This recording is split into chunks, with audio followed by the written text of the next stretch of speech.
জুলাই বিরোধী সকল সাংস্কৃতিক কর্মী এবং সাংস্কৃতিক সংগঠনের যারা জুলাইয়ের বিরুদ্ধে ছিল তাদেরকে বিচারের মুখোমুখি করতে হবে।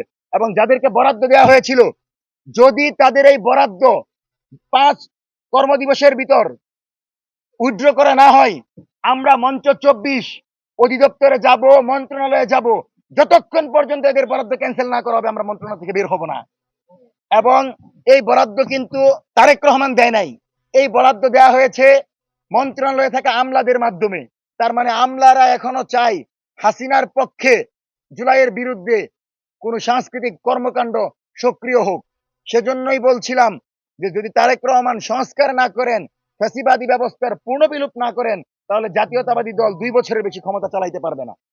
সম্মানিত সাংবাদিক বন্ধুগণ, আজকের এই আয়োজন থেকে আমরা জুলাইয়ের সকল শক্তিদেরকে বলবো, আমাদের গণভোটের গণরায় বাস্তবায়ন হয় নাই, আমাদের হাদি হত্যাকাণ্ডের বিচার হয় নাই, জুলাই গণহত্যার বিচার হয় নাই, তার মানে জুলাই এখনো শেষ হয় নাই। জুলাই চলছে, জুলাই চলবে। এবং জুলাই জনতার বিপরীতে গিয়ে আপনারা যদি কোনো রাষ্ট্র ব্যবস্থা কায়েম করতে চান যেখানে এক দলের রাষ্ট্র হবে, তাহলে জনগণকে প্রতিরোধ করতে হবে। জনগণকে প্রতিরোধ করে যদি এই সরকার ক্ষমতায় থাকতে চায়, তাহলে এই সরকারের বিরুদ্ধেও আমাদেরকে মাঠে নামতে হবে। সেজন্য আজকের এই সংবাদ সম্মেলন থেকে কালচারাল সকল ফ্যাসিস্ট শক্তি, গোষ্ঠী, সংগঠন এবং গণমাধ্যম কর্মী যারা জুলাইয়ের গণহত্যার সাথে জড়িত ছিল, এদেরকে দ্রুত সময়ের ভিতর বিচারের মুখোমুখি করতে হবে।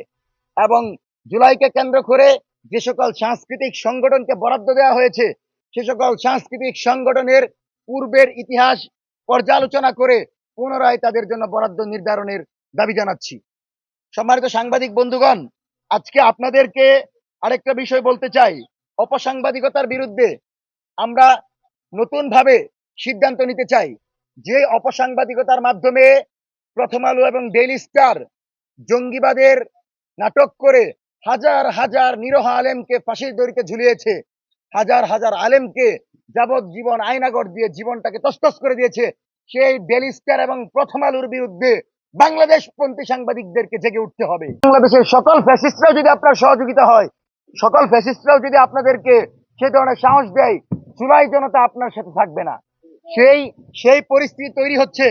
আপনি অবাক হবেন যে শাওন যখন বক্তব্য দিল, শাওন বলল যে জুলাই নাকি সিডিআই। তো যেহেতু শাওনরা সারা জীবন সিডিআই হয়েছে, বিভিন্ন মানুষের বেড়ে বেড়ে ঘুরেছে, তাই তাদের কাছে এই ধরনের বক্তব্য ছাড়া অন্য কোনো বক্তব্য স্বাভাবিকভাবে আশা করা যায় না। কিন্তু প্রশ্ন হচ্ছে তাদের এই বক্তব্য কখন আসছে? যখন চৈতালি চক্রবর্তী সক্রিয় হয়েছে, যখন শুভেন্দু বক্তব্য দেওয়া শুরু করেছে, যখন বাংলাদেশে ইসকন শ্রীরাম মিছিল শুরু করেছে, ঠিক তখনই এদের উত্থান ঘটেছে। তার মানে ধর্মীয় মূল্যবোধকে উপেক্ষা করে সংখ্যালঘুর ব্যানার, নারীর ব্যানার, হুজুরদের ব্যানার, এই কালচারাল ব্যানারগুলো ব্যবহার করে আওয়ামী লীগ রাজনীতিতে সক্রিয় হওয়ার চেষ্টা করছে। সেজন্য তারেক রহমানের সরকারকে যদি 5 বছর ক্ষমতায় থাকতে হয়, যে কোনো মূল্যে পিয়া জান্নাতুল, শাওন সহ এই ধরনের আওয়ামী ফ্যাসিস্টদেরকে দ্রুত সময়ের ভিতরে গ্রেফতার করে বিচারের মুখোমুখি করতে হবে। তাছাড়া এই সরকার কোনোভাবেই নিরাপদ থাকতে পারবে না। অবাক করার বিষয়, জুলাইয়ে যারা গণহত্যা চালিয়েছিল, বর্তমানে নিউজ 24 এর সিএনই মাল্টিমিডিয়া ও অনলাইন রিচার্জ হিসেবে বহাল তবিয়তে আছেন। তার নাম হচ্ছে আশিকুর রহমান শ্রাবণ। এবং আমরা দেখতে পেয়েছি নিউজ 24 এর রুহুল রাহা খুনি হাসিনা গঙ্গের এজেন্ডা বাস্তবায়ন করে যাচ্ছে। পাশাপাশি সময় টেলিভিশনের অনেক সাংবাদিকের বিরুদ্ধে আমরা পূর্বে বলেছি, যারা এখন হাসনাতের বিরুদ্ধে লাগাতার বক্তব্য দিচ্ছে, বসুন্ধরা গ্রুপের যে সকল মিডিয়া হাসনাতের বিরুদ্ধে উদ্দেশ্য প্রণোদিত দিনে 50টা ফটোকার্ড সাপ্লাই করছে, তারা হচ্ছে সেই ব্যক্তি যারা হাসিনার আমলে তারেক রহমানের বিরুদ্ধে লাগাতার সংবাদ প্রচার করেছিল। সুতরাং বুঝতে হবে, তাদের বন্ধুত্ব হাসিনার সাথে, তাদের বন্ধুত্ব দিল্লির সাথে, জাতীয়তাবাদী দলের সাথে তাদের কোনো বন্ধুত্ব নাই।